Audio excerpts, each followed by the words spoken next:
Welcome back to the Chicago Tomahawk. I'm Mike. Got Matt up top, and Jake Hahn is guest starring with us today on the show. Great to have you back on, Jake. How you doing, man? Great to be back on, guys. I missed you. It's been way too long, so it's good to talk some hockey with you. We're right in the thick of it too. Middle of the playoffs. We're 2 rounds done. Kind of just digging our teeth now into the 3rd round. We've got some interesting teams to talk about. I mean, 3 teams that are still alive that were alive at this point last year as well. So we've seen some consistency in terms of the playoff results over the past couple seasons. I don't know about you guys, but I've really enjoyed the playoff hockey up to this point so far. I think that there's something good going on here with what is going on with the scheduling, because by the end of the season, these guys are sick of playing each other, and now they have to go through a playoff series with each other. I'm wondering if maybe next season, when they put a full schedule back together, if they're going to take that into consideration, where like, hey, maybe we should have some of these divisional teams play each other more at the end of the season, aside from say maybe the beginning of the season. Yeah, just to ramp up some of the rivalries a little bit. And I have noticed, too, in some of these series, maybe more so than other playoff years. I mean, there's always a lot of animosity in the playoffs and bad blood and things like that. Sometimes it doesn't take long into a series to really get that sort of bad blood. But I feel like it's almost instant now because these teams just faced each other so much throughout the course of the season. And even with the Islanders and Tampa Bay, who we're seeing go head-to-head, I mean, they didn't play each other this season in particular because they came from different divisions. But they played each other in the playoffs last year. 6 games. I'm sure the Islanders were frustrated that they couldn't get through Tampa Bay, and you could tell right away, game 1, these teams don't like each other. And you know, the Islanders were pretty ticked off, maybe a bit of a chip on their shoulder to think, hey, we're not going to lose to this team once again. So I've noticed a lot of physical play, a lot of, you know, face washing after the whistle. I think the one division that didn't really have it, you know, maybe up until now when Vegas is playing Montreal, was the Canadian division. I didn't feel like there was a lot of that after the whistle stuff in, you know, the Montreal-Toronto series or the Montreal-Winnipeg series. It seemed like it was pretty much a you know, sort of clean series and not a lot of that kind of physical play, right? But now that Montreal is playing Vegas, I feel like they're bringing it out of Montreal a little bit. What do you think about the hit on the Jets and Montreal? Scheifele. The Scheifele hit. Scheifele Evans hit. Yeah. Yeah, I mean, that was a contentious topic, obviously, in the hockey community, just in terms of the amount of games he was going to get, right? I think we could all agree that he deserved something for that hit, and it was just unnecessary, I think, the timing of it and everything like that. But in Scheifele's defense, and you know, I'm not defending the hit or anything like that, but in his defense as someone that's grown up playing hockey, that whenever these hits are made, whenever there's a questionable bad hit, I always try to put myself in the skates of the guy delivering the hit and saying, okay, what could I have done differently in this situation to make this a safer play, or to not hit the head, or you know, to not have this be a suspendable offense. I think Scheifele did everything right up until about a second before he made the hit, because a lot of people said that, you know, he skated from the end of the ice to make the hit. He was skating from the end of the ice to protect his net and to save the empty netter, because they're only down 1 at that point. You stop the empty netter, you still can maybe get a couple looks at the net, tie the thing up, and go to overtime. So he did everything right, hustling back, going at full speed, but he did have an opportunity to lay up and not deliver that hit, and to maybe play the stick or something like that, or have a more clean hit to the chest. So like I said, it's a suspendable play for sure. You know, did he deserve 4? I thought maybe that could have been a bit steep. 2 or 3, I think, 2, would have been a bit more fair. Yeah, 2 was probably the number I was thinking. So I was shocked that they went 4 and they sent that kind of message, and obviously he was frustrated to be taken out of the series like that, but you know, he did it to himself, and he could have made a better decision, but I don't think that it was worthy of 4 games. Yeah, it's kind of funny. It seems like the Department of Player Safety, it's like they're kind of, you know, throwing a coin up in the air and picking games out of a hat on how they're going to suspend people. Do you think that maybe GMs, like, they're going to be meeting about this later on in the summer talks about the inconsistency with the Department of Player Safety? Yeah, I think that's always an ongoing conversation with the Department of Player Safety and the general managers and everything like that, because we're trying our best to find that consistency. I think everybody would like consistency. That, you know, that word I think is key here, whether it's you know, bigger punishment in terms of guys getting suspended for longer, and we see that consistently, or less games. I think people would just kind of want it more uniform across the board. In defense of the Department of Player Safety, I'll say, each situation seems to be very different. I mean, sometimes we get a couple of similar hits here and there. So it can be pretty tough to judge hits that we haven't really seen before. Like the Scheifele incident was kind of unique. We haven't really seen a play like that before where a guy gets lit up at the side of the net trying to score into the empty net and somebody's coming from the other end. So you get these kind of unique plays that we don't really have a precedent for, and I think that can make it pretty difficult for the Department of Player Safety. But when I see something like 4 games in a playoff series like that for a bang-bang play, especially for a player that didn't really have a whole lot of history, I think that was probably a bit too steep. Kind of funny, they mentioned the Scheifele's stats and his back checking, and it's practically non-existent. Go ahead, Matt. Well, do you think Evans should have been a little more responsible with his head up? He kind of went in there. Yep. I thought, easy wraparound, and then, too late, I'm nailed, Yep. I thought he could have been more responsible. No, I think that's an excellent point to bring up. And again, like how I said, I try to put myself in the skates of the guy delivering the hit, and then you can put yourself in the skates of the guy that accepted the hit. And when you're Scheifele, you don't know what Jake Evans is going to do there behind the net. He gets the puck. He could go to the other side. He could stop. He could wait for reinforcements, try to kill time in the corner. I would have ate it, yeah. Yeah, exactly. You could have ate it right against the boards, killed, 10, 15 seconds at a crucial point. Maybe you get a couple reinforcements so you can get the empty net that way. So it's a risky play for Jake Evans. I mean, if I'm putting myself in his skates and I'm wrapping the puck around like that, I know full well there's got to be 1 or 2 guys skating full force back to try to stop me from putting this into the empty net. So people were saying it was a bit late in terms of the puck already going to the net. I thought it was kind of all happened at the same time, right? He puts it into the net, he gets hit at the same time. So I'm with you, Matt. I think that there has to be some kind of onus and some kind of awareness from Jake Evans, because it felt like he just kind of went in with his head down and thought, okay, I'm just going to get a freebie empty netter here. I feel like there's a lot of that now with these younger players, especially I coach, and I notice my high school guys, they go into the boards. I wasn't a forward, I was a goalie, but I still would see my defenseman turn and look like, hey, what's coming? And I was a goalie, I'd be like, hey, you got a guy on you. I feel like these kids just go in there, if I get hit, I get hit. And it's kind of dangerous, and I think most of these new up-and-coming players, they have to be a little more responsible. They're putting themselves in dangerous positions. Yeah, I do see a lot more of that now, because I just think you can just get away with things a bit more, and we know that the Department of Player Safety is there to help you and to come down with these sorts of punishments. So I think players aren't as afraid, I guess, out on the ice anymore for players getting hit. And I don't want players to be afraid on the ice that they're going to get a neck injury or a head injury, but I also don't want to see them put themselves in a situation where you could get one. And I mean, further to your point, people sort of putting themselves in dangerous situations. I've even seen guys embellish hits from behind now. You're seeing that quite a bit, where they'll sort of throw themselves against the boards, and you still kind of think, hey, you could get hurt doing that if you do it the wrong way, and then they grab the face and you get the 5-minute major. So that just makes it more difficult on the refs, more difficult on the Department of Player Safety, that guys are trying to sell these hits because they know there's a possibility you could get a 5-minute power play, and in a playoff type situation, you could maybe even get the guy suspended. And again, I'm not saying that was the Jake Evans situation at all. He was legit seriously hurt in that situation. But talking about other situations that we've seen around the league, I think I've seen guys maybe sell some of these hits a bit more than maybe we saw 5-10 years ago. I think that's a really good example. And to be honest with you, Jake Evans has a head injury issues in his career. And I think that's the fact that maybe he leaves his head down a little bit too much. So if anything, for young hockey players out there, why it's important to keep your head up, while you play, or to develop that skill, to keep your head up, that to prevent yourself from putting yourself into these vulnerable situations. Oh yeah, the worst are when you're going to get the puck behind the net and your back is completely turned and the guy just gives you a whack and it's almost like a boarding. Those are the worst. Didn't Hossa have one a couple years ago against like Hamhuis? Was that like 2010? It looked pretty violent, but Hossa is so strong, he just put like an arm on him. I think he got a 5-minute major for that. Then he came out of the box and scored. I think it was that game. But those are the hits that scare me the most, when there's space between the boards and maybe like 3 feet from the boards, and you're hit.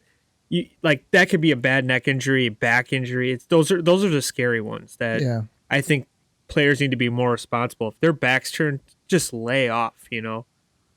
Have you seen? Do you ever listen to Bill Burr, Jake? Oh yeah. Oh, he's hilarious. Man, yeah, he's one of my favorites. he was talking about goalies, man. And he was like, isn't it great how goalies, whenever they get hit, they looks like they got ran over by a bread truck. Yeah. Complete yard sale. Well, Matt, you were a goalie, right? Did you ever yard sale it? Yeah. No, because I would have got my ass kicked on the way home from my dad for doing that. Yeah.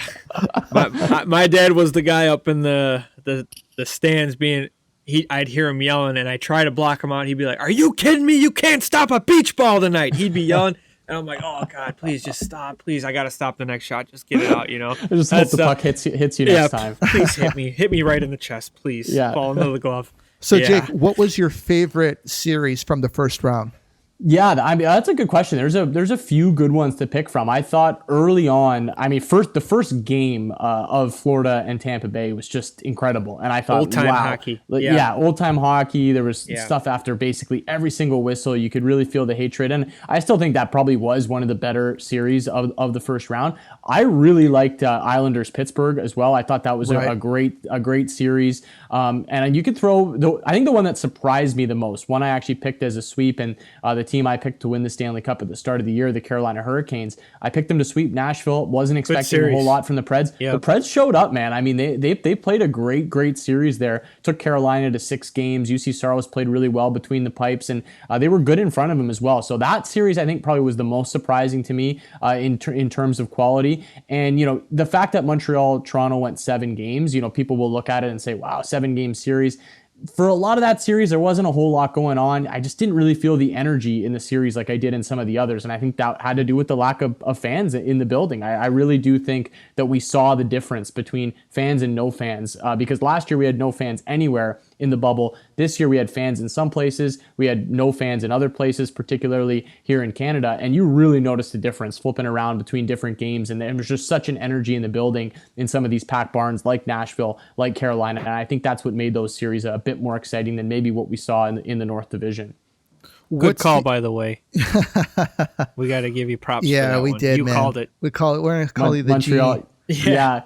Oh man, I still couldn't believe it. Even though I called it when I was on with you guys, I just kind of had that sneaky feeling because of the way that the Leafs dominated Montreal all season that it would just be so Leafs to lose the series. And then when they got up 3-1, I thought, okay, maybe this is the year that they actually get it done. I mean, they're clearly the better team in this matchup. Yeah. They got 2 chances at home to close it out even without fans, and 2 overtime games to close it out. I mean, they had Game 5 and Game 6 in overtime, and I believe it was Game 6 where they outshot Montreal like 16-2 in the overtime or something like that, and they just couldn't buy one on Carey Price, and you just thought, okay, something weird is going to go in here. It's going to go to Game 7, and then, of course, Montreal scores, and I felt like once it got to 7, the Leafs had no chance. They were just the team that had all the pressure on them at that point. Montreal was playing loose. They were kind of playing with house money. They were a zombie at that point because they should have been dead already, and then they end up winning that Game 7. So yeah, I thought Game 7 was about as big of a lock as you can get. I just thought there was too much pressure on the Leafs there.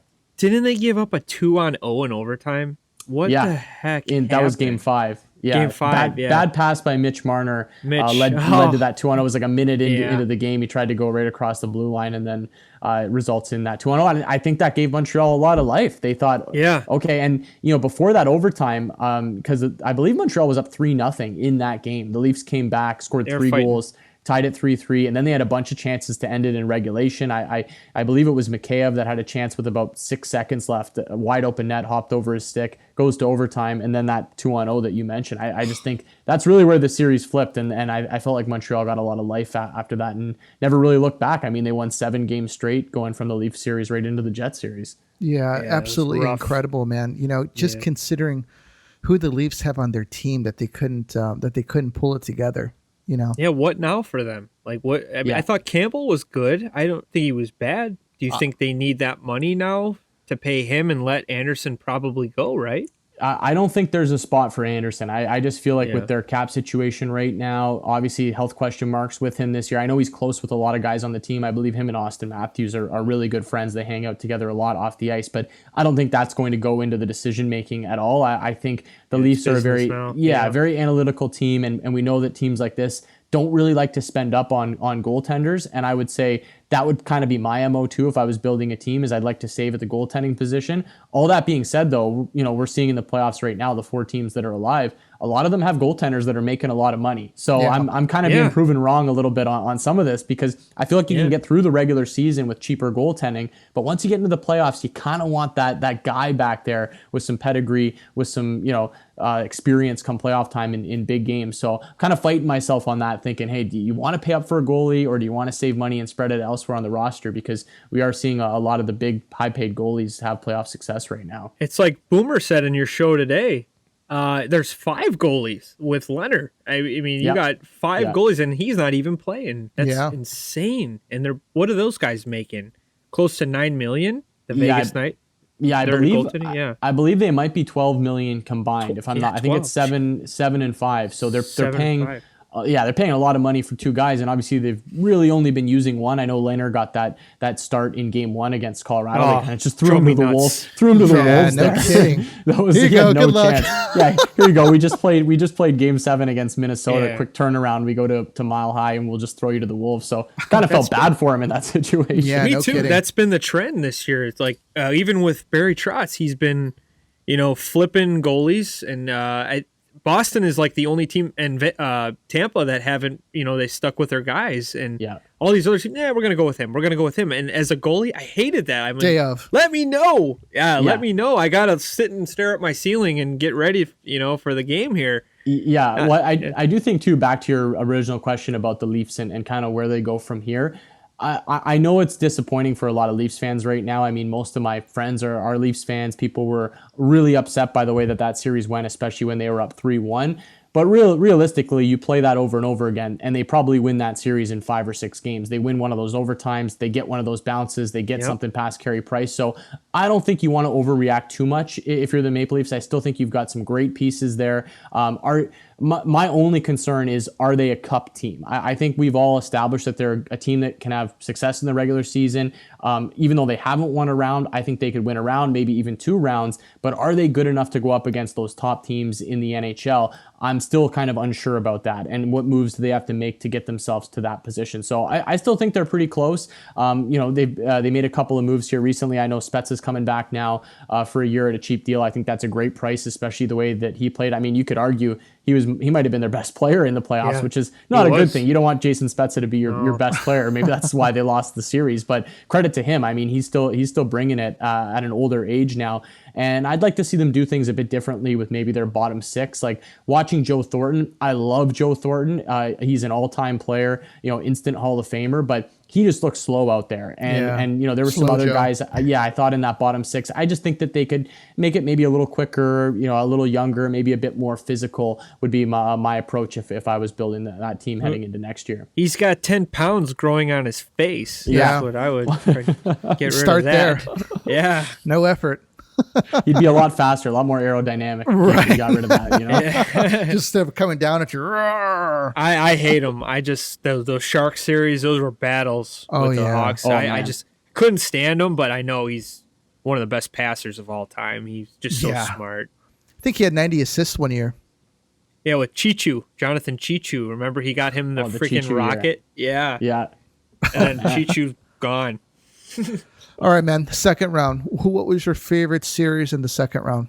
Yeah, second round was pretty good actually, and there like we mentioned before, the first round there was a bunch of good ones. I mean, I'd safely say Montreal Winnipeg was the worst of the second round series. We talked about the Scheifele situation. I just think that took the energy out of the series right away. Didn't really have fans in the building or too many fans. I think Montreal had like 2,500 at their home game, so I was never really feeling that series, and it just felt like Montreal was going to win it, especially after Scheifele had that suspension. I think the one we were all most excited for going into it was Vegas. Colorado. I mean, in another world, that could have been a cup final if they weren't in the same division, best team in the league versus second best team in the league. So I was a little surprised by the way that Colorado kind of went away in that series after starting so good. in the first couple games, but credit to Vegas for adjusting. And I just don't think Colorado was able to make those same adjustments. And the Islanders in Boston was a really good one as well. And I was not as shocked as some other people that the Islanders came through in that series. I have a lot of respect for Boston and what they're doing, but this Islanders team is just a playoff team. I think when you get into a matchup with them, you get into a matchup with Barry Trotz, it's difficult to come through that. So yeah, I liked Islanders, Boston, and Colorado, Vegas. Those were probably my two favorites. Anything stand out to you guys? You know what? To be honest with you, I was kind of disappointed with the Colorado series because I was looking for it to be more of the Nathan MacKinnon show, and he didn't really show up exactly the way that I thought that he would on such a big stage. And, partly it's because I just watched Connor McDavid, just gracefully do his Houdini impersonation. I watched Austin Matthews do his Houdini impersonation, and then Nathan MacKinnon got his cape and figured it was his turn.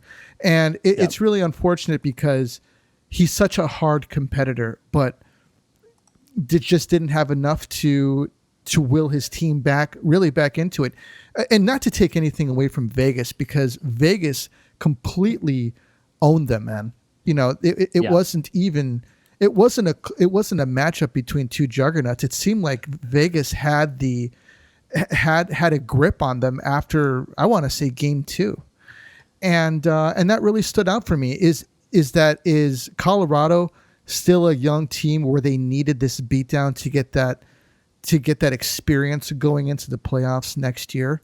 I'm sorry, go on ahead. No, yeah. Well, they've got a bit of scar tissue now the last couple of years, right? Because they lost this series to Vegas, one I'm sure they expected to win. The Dallas loss last year in overtime, that one had to hurt because, they were clearly the better team on paper in that matchup, and they didn't get it done. And you could really see it on Nathan MacKinnon in his postgame afterwards. I mean, anyone's going to be disappointed when they get knocked out of the playoffs, but you can tell it's eating away at him, that he's been in the league for a long time and he really hasn't won anything or legitimately competed for a Stanley Cup or gotten to a Stanley Cup final. Regular season numbers are nice and winning a couple rounds is nice, but he wants to win a Stanley Cup. So I do think he's going to get there. And I like the fact that he's competitive. I like the fact that it bothers him that he really wants to win. I do think he's going to be back, but you're right. Vegas did take control of that series. Even game number 2, a game that Colorado won, Vegas was the better team for most of that game. Goes to overtime. I think it was Riley Smith that got called for that chintzy slashing penalty that put Colorado on the power play. And I think Rantanen scored the power play goal to put the Abs Beautiful up 2-0. goal too. Yeah, it was a great shot. You probably shouldn't have been on the power play, but great finish by Rantanen. And then I thought, okay, I think the Abs sort of got away with one. They're up 2-0 in the series. They got a lot of leeway, and sure enough, they didn't win another game the rest of the way. So I was kind of shocked by the way that all went. Yeah, me and actually Matt were talking about on the last one how we think that guys should have they should do a day after the end of a series, that they should have like the evening to kind of process the game and then interview him the next day, because you didn't really get much out of MacKinnon. He was like, no, that wasn't that's it. A good point. And it's if I was, obviously MacKinnon is elite, he's a hell of a competitor, and then you want this guy to come out of that kind of mindset and sit here and give you coherent thoughts on what he probably perceives as stupid questions, after the game. I think that these guys should get a little bit more time afterwards. But, the Islanders, man, have really impressed me. I wasn't looking for much out of them. But starting with the first round, I was like, you know what? I think this team has something here. And then it went to the second round. I was like, you know what? I'm actually favoring this team in this round, and they just seem like a tough team to play against. When you go, whether they're home or away, expect a beating coming to you. Whether they're winning or they're losing. And I think and I think that might be getting into. I think that's actually helped them with playing. And to be honest with you, I like their brand of playoff hockey. It's not exactly the New Jersey Devils, I'm going to put you to sleep type of games, but at the same time, it's not Vegas coming at you at 1,000 miles per hour type of games. But I've really liked the Islanders, and to be honest with you, they're my pick. That I'd like to see them. I'd like to see them win it. I'm with you. Say it's Tampa. That's why. Yeah. I know you want Tampa. Well, I feel like the Islanders get this unfair moniker that they are this boring team. And like, sure, maybe they're not the most exciting team left in the NHL or the most exciting team in general, but I don't find watching their games boring at all. Right. They get those Devils comparisons and things like that. Like, it's not like they're sitting back playing a legitimate trap. Yeah, they're defensive at times and they'll protect the lead when they do have it. But I feel like they're more downhill. They're in your face. They roll four lines. They'll kind of drag you in the mud a little bit. And to me, it's good fun hockey. They've got some sneaky skill on that team too. Obviously, Matt Barzal, he continues to develop. Yeah, exactly. He seems to be good now in the playoffs for a highlight reel goal or a highlight reel play almost every single game. So are they loaded with those sort of skill, talented players? Teams like Colorado or Toronto who flamed out sort of early. No, they're not built that way, but they've got a couple of those guys, and then they've got playoff caliber players, right? And we've just seen them have so much playoff success over the past couple of years. So I don't think any of us should really be surprised that they're here, surprised that they're giving Tampa Bay a series or anything like that. I just think they're very legit, and I think their game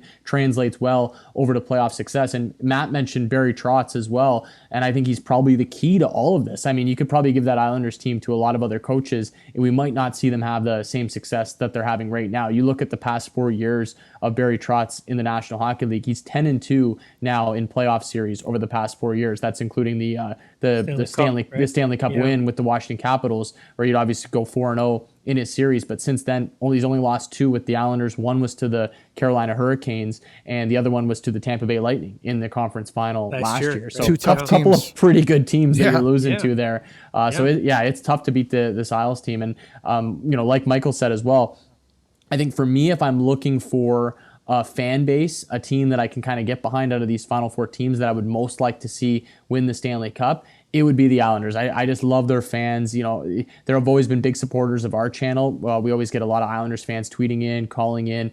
So I would be happy for them, I think, more than any other fan base, all due respect to the other three, to win a Stanley Cup. I just like to see it get spread out a little bit. I like to see every fan base have their moment. Like when the Blackhawks won their first Stanley Cup, I was the biggest Blackhawks fan ever. I just wanted to see you guys win so badly. Then you guys got a little bit greedy with the other two. You didn't want to save any for anybody else, but Tampa got I didn't see it that way. I know exactly. Take as many as you can when you can get them. But that's kind of what I like to see as someone that's just sort of a general sports fan. I like to see all of these cities kind of have their moments, all these fan bases have their moments. So out of the 4 left right now, Tampa won last year. I don't know if I need to see them win again. So I'm kind of sneaky pulling for the Islanders fans right now.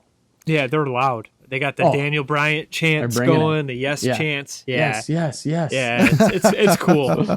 I just hate the Nashville fans. Yeah. They're so, I don't get what they're saying. I don't know why there's catfish thrown on the ice. It just doesn't make sense. They did that at the United Center, and I'm like, what are you doing? Yeah, Go we away. do not like Nashville here, man.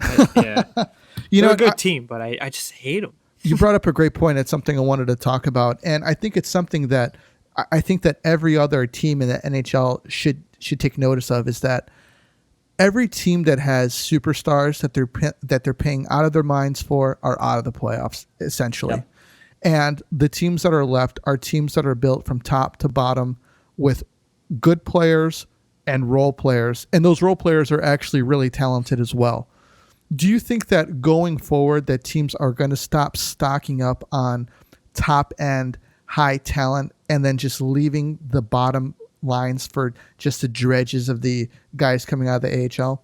I think a lot of the teams that you see having success right now and in the past couple of years, they still have that high-end talent, but they were able to get some of that high-end talent at a discount. Whether that was a player maybe underperforming early in his career, signs a long contract for less money, and then he ends up being a superstar, like a Nathan McKinnon, who's making, I think, $6.3 million per season, which is heard of. half of what he should be making right now. So that allows Colorado to spread things out a little bit. You look at Tampa, guys like Kucherov, not paid probably as much as they should be paid, and some of those other top guys, they were able to get discounts on some of these players. So I think it's an interesting conversation, because if you're the player, yeah, you only have so many years you're playing professional hockey. You want to capitalize on it. You want to make as much money as possible. But in a cap world, I still think there's something to be said for the player taking a bit less money, even if you are a superstar, to be able to spread it around the roster a little bit more, because then you put yourself in a situation where, okay, yeah, I'm Connor McDavid. I'm making $12, $13 million a year. That's great. I'm one of the highest paid players in the league, but I have no playoff success because we can't spread this money elsewhere. Or you look at the Leafs cap situation where you've got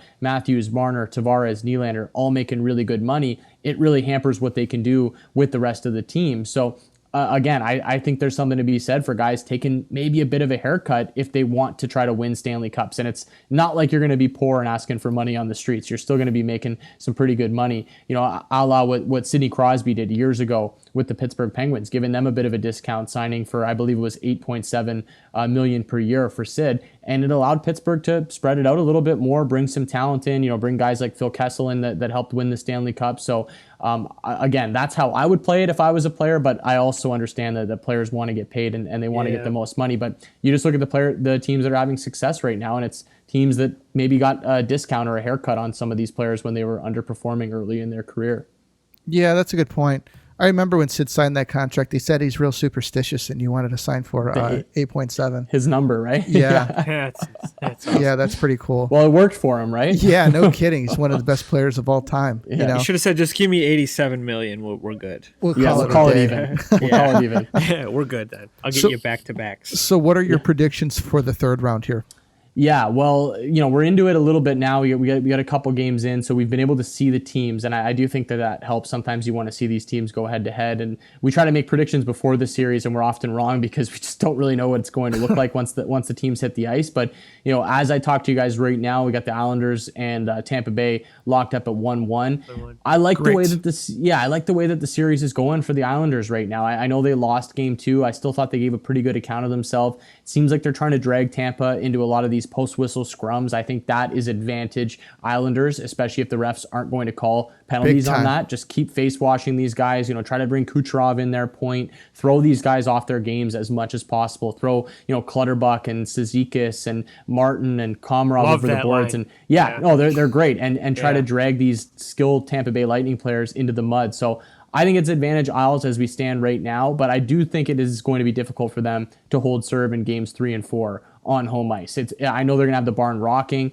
and the Coliseum is just going to be crazy for those 2 games, and they get a Saturday night game as well, which is going to be a lot of fun, but Tampa's not going to make it easy on them. So it feels like it's 6 or 7 written all over it right now, and I'm going to give the lean to the New York Islanders to get it done, maybe in game 6 at the Coliseum. That's kind of how it feels like this one's going. Yeah. And I liked what I saw from Montreal in game 1. I got to be honest with you guys. They came out of the gates. They played a pretty solid first period. I thought they caught Vegas maybe a bit sleepy. It was a sluggish start for the Knights. They seemed like they really couldn't even complete a pass, the first 5 minutes of that game. Once they scored, they settled down. I thought they took control of the game. So Vegas is clearly the better team in that matchup. I think it would be pretty shocking if they lost the series. But I do think Montreal is going to grind it out, win a game, maybe 2 games. So I'm going to say Vegas gets this thing done in 6. Well, yeah, they are currently game 2. Montreal is leading 1-0 as of right now. Change my pick. Okay, Montreal in 6. There you go. Good start for the Habs. That would be interesting. Islanders versus Montreal in the Stanley Cup Finals. What do you got, Matt?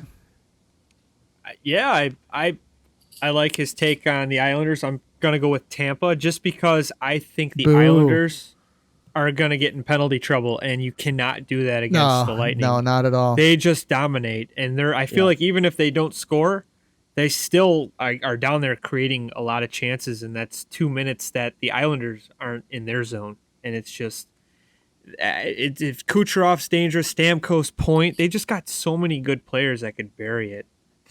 If the Islanders can stay out of the penalty box, I think that they could win the series because that's something that Carolina, just for the life of them, could not do. They could not stay out of the penalty box. Yeah. Barry Trotz was mad, wasn't he? He goes, well, there was too many men on that one play. On that last goal by, was it Point? Did Eddie Olczyk catch power that? Play. No, it was a power play. Oh, God, Eddie Olczyk. Yeah, he lets you know. Too many men on the ice. Like every single game. That's his thing in Chicago. But wasn't Barry Trotz mad about a too many men, no call? Was it? And then Braden Point that was like that interference was the big thing I thought out of game. What was that, game 2? That he took away the Varlamov not saving it, like the goalie interference, but he was pushed clearly by the Islanders player. That was a missed call. There's a couple missed calls in that game. Yeah. I guess you could say it sort of went out in the wash because one team had a bad call, one team had a bad call. Tampa probably deserved to win the game in the end anyways, but like you still would like to see the refs get it right, and a couple of them were pretty egregious. I mean, the goaltender interference was so crystal clear that he got pushed into the goaltender, and then of course the Islanders score on the power play. Anytime there's a bad call like that, you just know the team's going to score on the power play. Yeah. It's almost like it's almost uncanny how much that happens. And but I think you guys make a good point too about the power play in that series. That's going to be key. It's always a cliche this time of year, or just a hockey cliche in general, that you want to stay out of the box. Like, of course you want to stay out of the box, but I think even more so in a series like this if you're the Islanders, because I actually think 5-on-5, I don't want to say they're the better team, but I think they can equal Tampa 5-on-5. They can hang with them 5-on-5, but they can wear them down. If you give Tampa 4 or 5 power plays in a game, you're just asking for it, because they can snap it around, and it almost looks automatic sometimes. So that's going to be the key for the Islanders, is kind of balancing between, playing physical, dragging them into some of those post-whistle scrums, things like that, but also not taking penalties. And that's a very fine line depending on the refs you have in any given game, because they can feel differently and start to just pull guys out of those scrums, send the Isles to the box, and then you're in big, big trouble. So now that we've got that wrapped up, there's something I wanted to bring to your attention. It's an article that me and Matt read about a week ago, and it was about the Hawks, and it was about what can they do, what defensemen do they need on their back end to get them going. Yeah. So, but actually, it brings up an interesting talking point. Is they were mentioning that Seth Jones was in the rumor mill to possibly talk with the Hawks, right? And they're saying how he would be a bad decision because of his offensive output and how it's been going down steady for 3 years. And on the other end of that, they say that this guy said that Dougie Hamilton would be the best option for the back end for the Blackhawks. No. And I'm going to tell you what we think, and let me know what you think. So the last thing that the Hawks need, I believe, is another another puck-moving defenseman, an offensive-minded defenseman. And that's because that's all that we really have right now. Other than, Zadorov, he is really the only shutdown guy that we have. And especially when he mentions that Connor Murphy is a number one pairing defenseman, which I disagree with. No, not. I think that Seth Jones would be perfect on the Blackhawks because A, we need someone who can move the puck. B, we need someone who could play defense and play defense well. He's still young, and he's still healthy. And I think that he has what it takes to take the reins over for Duncan Keith, because he knows what it is to be, he's been in the league. He knows what it is to be the guy. And we can move Duncan Keith down to the second line, because in his stage in his career, Keith should be playing second line minutes, at least to extend his career as much as we can. What do you think? Well, I don't know how much I buy into the dip in the numbers for Seth Jones. I've been seeing some of the outlying numbers, the analytical numbers on Seth Jones, and they're not great. I think some of that has to do with the fact that he's not driving play as much, and usually offense ends up translating well to those numbers, whereas playing more defensive doesn't really translate well into those numbers. And Columbus has just really been no good. So I think that just hurts him as well, that the numbers might not look as great for him. But still, watching him with the eye test, I mean, he looks like he could compete for Norris trophies in the future. So I'm not too worried about the dip in the numbers for Seth Jones over the past couple of years. I can chalk that up to a bad situation in Columbus. Maybe he doesn't like playing for John Tortorella. I don't know, right? You can make a couple of different narratives there for Seth Jones. But all that being said, I believe in the player. I think he's great. And I've always said that I think that he could compete for Norris trophies. And you make the point too, Michael. He's still young. I mean, he has experience in the league, but he's still got a ton of great years ahead of him. And I think it would be a perfect sort of replacement for Duncan Keith if that did end up up happening to kind of bring him in and be that defensive guy on the back end, because it's not like he can't move the puck either, right? Right. Yeah, he's not going to lead the league in points from the back end, but he's still a pretty good puck moving defenseman, and he can still get it done offensively as well as defensively. So I like the fit. I don't know. I'm sure there's a ton of teams that would like the services of Seth Jones, because it's not often somebody like that hits the market or is available for trade. But I think the Blackhawks would be a great fit, and it's something that they need. It's something that they're really missing on the back end right now. Well, what would you do if you were the GM of Columbus with Jones? Do you trade him at the draft, or do you hold out to the deadline, or do you just let him go like they did with Panarin and Bobrovsky? It's a tough one. Well, I think you try to make a trade. I think you try to get something for him, because you are working from, I still think, a nice position if you're Columbus at the moment, because you've got one more year of control on Seth Jones, and I believe he's making $5.4 million next year. So he's got one more year on that deal. Gosh. So that's enticing for a team, even a team that's going for it, that's in position to maybe win a Stanley Cup next year. If we put the Blackhawks aside for a second, if you're a team that's going for it next year, you could maybe trade for a Seth Jones and say, hey, I'll take him for $5.4 million bucks next year. That can work against.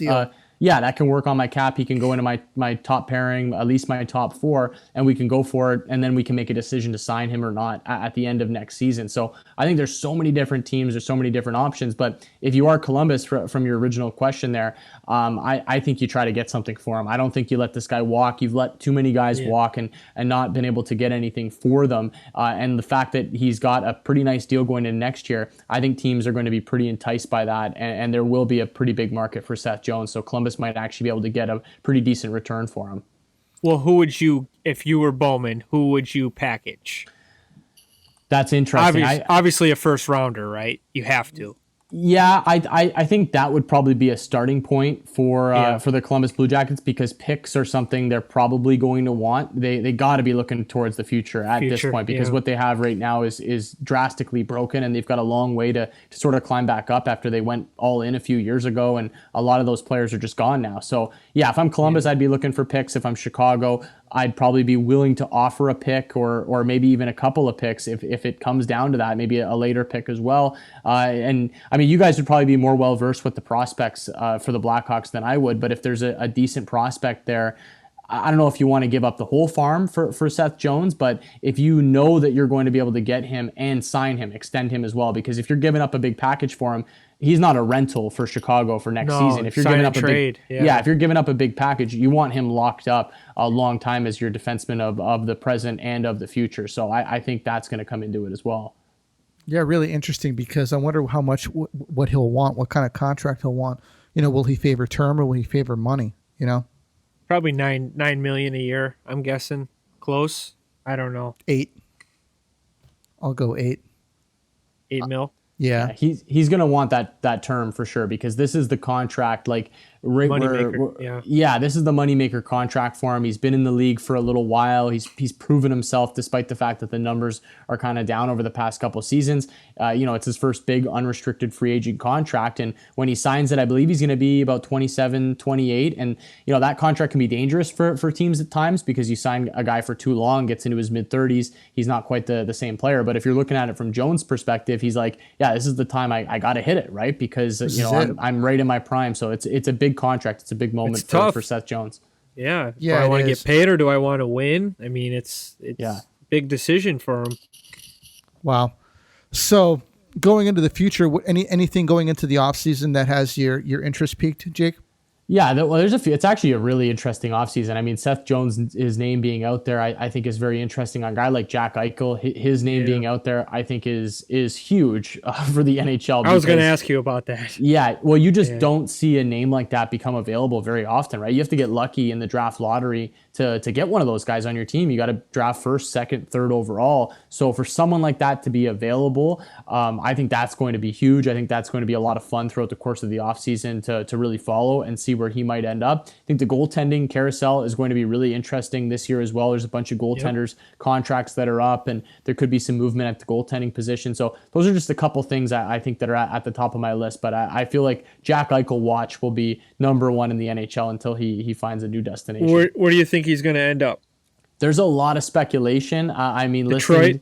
Yeah, well, Detroit's interesting. I mean, there's a couple of other teams out there, I think, that can pull it off with the cap space and with where they're at. The one name that I have found very interesting that a couple people have mentioned to me, I'm not saying it's any sort of guarantee, Rangers. but is the LA Kings. The LA Kings feel very, very interesting in terms of a team, a destination for Jack Eichel, because they're not quite an up-and-coming team right now. They've sort of built the thing up. They've got some interesting pieces there. I think they're pretty close to taking that step to at least be a playoff team. And a guy like Jack Eichel, I think, would help them instantly take that step. And if you brought him in, you still have Anze Kopitar there. There's your 1 and 2 in terms of down the middle of the ice.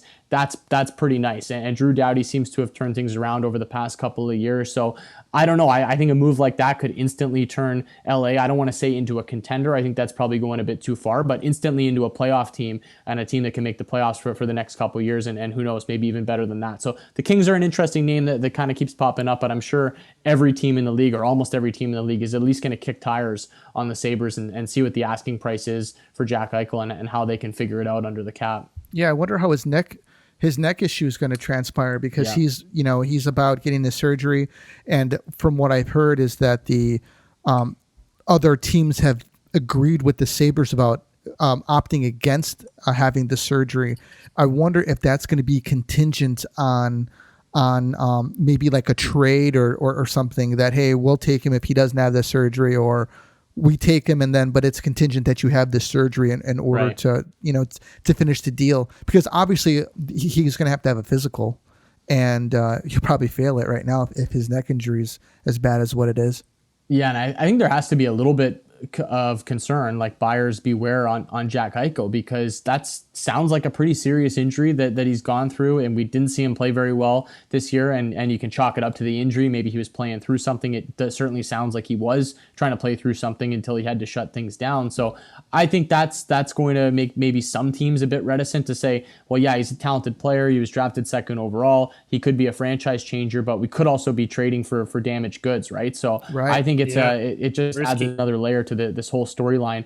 But I do believe in Jack Eichel, the player. So as long as he's healthy and he's ready to go whenever that might be, I think he could totally change a franchise. And I would love to see a rejuvenated Jack Eichel, because he's been stuck in Buffalo now for so long. Not even a glimpse of the playoffs at this point. So I think he would... Yeah, he'd just be a free man, ready to go, and he'd be having fun playing wherever he ends up going. So I'm excited for him to get a fresh start somewhere else.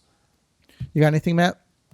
Yeah, me and Mike were talking last podcast about 2 players.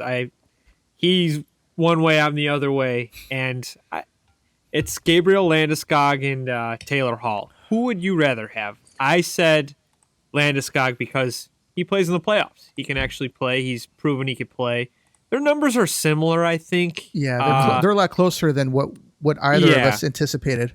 I think he's just a better player. I think Taylor Hall disappeared in the 2nd round. I think he had like 1 empty net goal, and I don't know. I'm not like sold on him, and I think Boston would be kind of crazy to re-sign him to like a big deal. I think they should kind of maybe re-sign Rask and David Krejci, and I just don't think they should waste the money on that, because they're still a good team without him. I'm starting to feel like Taylor Hall just kind of careered it for one season in New Jersey, and then he got that moniker of the MVP player. And I mean, I don't know what happened that year. He was great that year. I believe they lost to Tampa Bay in 5 games that year in the playoffs, and when they made the playoffs as well. The Lightning, obviously a good team. They've been a good team for years. But he was so good that year, and we all thought, okay, this is the coming out party for Taylor Hall. He'd been stuck in Edmonton for so long on bad teams that never made the playoffs. So, we really thought that, okay, so this was Taylor Hall all along. Edmonton just didn't know what they were doing, right? Didn't know what they had. So I'm starting to feel like maybe that was a bit of an anomaly. We're never really going to get that Taylor Hall back. I still think he's a talented player if used in the right way and if signed for the right dollar figure. But in terms of a player I think you can win with come playoff time, probably would have to lean towards Gabe Landeskog in that situation, because he's just a bit more physical. I think someone that's versatile in terms of where you can put him in the lineup. I mean, we've seen him play with skilled players in Colorado up on that top line, but I think you could also put him down on a 2nd line, even a 3rd line role if you really had to. But he is a legit top 6 forward and someone that has that physical presence. I know some people don't like that they can't quantify leadership or whatever it might mean, but he does have those leadership qualities that I think you look for in a player come playoff time. So yeah, I'd probably lean towards Gabe Landeskog. Okay. Do you think the Avs will probably re-sign him? I think they're going to try. I think they're going to try to make it work. They have a really interesting cap situation going into this offseason because you've got Gabe Landeskog, who you mentioned, up as an unrestricted free agent. Brandon Saad. Too. Yeah, Brandon Saad as well, who I feel like probably will be the odd man out, probably won't end up coming back. Yeah, you mentioned Philip Grubauer. Yeah, Grubauer, and the biggest one I think of them all is Cale Makar. What kind of contract is he going to get? Paid, man. Oh, he's getting paid big money. It's blank check to Cale Makar. So I think that's priority number one. I think Cale Makar is like a generational defenseman, somebody that you just want to give the car keys over and say, hey, how much do you want? If you want to give us a discount, that'd be great. We would love that, but we'll give you kind of whatever you want. So I think Cale Makar is priority number one. Then you kind of figure out the rest. But the checklist is long for Colorado, with Grubauer, the whole goaltending situation, Gabe Landeskog as well, who I feel like is someone they'd like to have back. He's their captain. He's a big part of that team. I just feel like with the cap situation there, it's going to become increasingly difficult for them to get all this done. Do you re-sign Grubauer? Sorry, Mike. No, go ahead. Yeah, do you re-sign Grubauer? I thought he was not as great against Vegas. I thought it could have been a sweep, honestly, even if DeBoer started Fleury. I thought that series could have been 4-0 Vegas. I didn't think he was that great. I just don't know where you go from Grubauer if you don't bring him back. And again, it's going to come down to the dollar figure, what Grubauer is asking for. He put up decent numbers in the regular season, so I guess he can come to the table and say, hey, I've put up great numbers the past couple of years. I deserve a bit of a raise in terms of the contract. I don't think Colorado is going to want to spend too much on goaltending though, right? Because they got to pay Cale Makar. That's going to be big money. If they do end up bringing back Gabe Landeskog, that's pretty healthy money as well. So how much is really going to be left to spend on goaltending? So they have some decisions to make there. Maybe they think there's another goaltender within their system that they feel like can give them the similar goaltending to what they got from Philip Grubauer. So I guess I could see a situation where he doesn't end up coming back, and that would create another interesting name on the goaltending market. Like we mentioned earlier, the goaltending carousel could be pretty interesting this offseason. Yeah. I think with negotiating with Cale Makar in his contract, they should have had Nathan MacKinnon start off the talks right after that loss and talk about taking a little less for the team. Ask him if he wants the MacKinnon contract. $6.3 million. You want as much as Nate? That's perfect. What a steal. Because we're paying him 6.8. What do you want? That's what I would build my team up. He's making the highest. Just slowly go down. Then you got a chance every season. Yeah, no kidding. Yeah. So Jake, man, thank you for jumping back on, man. We're really appreciative, and it's always great talking hockey with you. Hope everything is going well out there in Canada. Yeah, no, I love jumping on with you guys. I hope you'll have me back again soon. We can really break it down. Maybe sometime in the off season to go over some of these things. See how wrong we were with our predictions in terms of where players are going to go and how much they're going to sign on for. But it's always a blast chatting with you guys. I hope everything's good down there in Chicago as well. Things are getting better here up in Canada. People are starting to get vaccinated. They're starting to open things up a little bit. I can finally go golfing again. So awesome. Things are looking up. It's a lot more positive now than it was a few months ago. Great, man. Get outside. You're good. Yeah, exactly. Get some sun. I just need to play hockey. I'm missing my beer league hockey games. That's what's killing me the most. My Sunday night games. They just won't open that back up yet. Do you play during the summertime, or is it a winter thing for you? Yeah, it's an all year thing. We have a summer season and then we have a winter fall season. So they basically overlap. Like if you make it far enough in the winter season, then you're kind of playing playoffs while the summer season's starting. Sometimes you have two games in one night. So yeah, I rarely have a Sunday off. I think it's really only holidays like Christmas weekend and things like that where we don't play. So we're pretty much playing year round, and it's something that I miss. I'm afraid I might not even know how to skate when I get back out there. What position do you play? I'm a center. Yeah, I'm down the middle, but you move me to the wing. I'll kind of play wherever in terms of forward. But responsible. Center's where I do my best Selkie. work. I like. Yeah, it's the Selkie. I'm not the guy that's going to lead the team in points, but defensively responsible. The plus minus is going to look real good at the end of the season. Nobody scores when I'm on the ice. Nice. Goals, poke checks are like goals. Exactly. I try to model myself after like a Bergeron, Barkov type player. That's what I'll go for. Okay. Nice. Awesome, Dave man. Bolin, the original. Yeah. You brought up one of my favorite players. I love Davey B. I got a Bolin jersey in the closet. Yeah, Nice. man. Nice. You know, it's kind of funny. It's a Leafs bowling jersey, though. Oh, not nice. short time. That was heartbreaking. Yeah. Yeah. All right, guys. That's all that we got for you tonight. This is the Tomahawk, and we're out.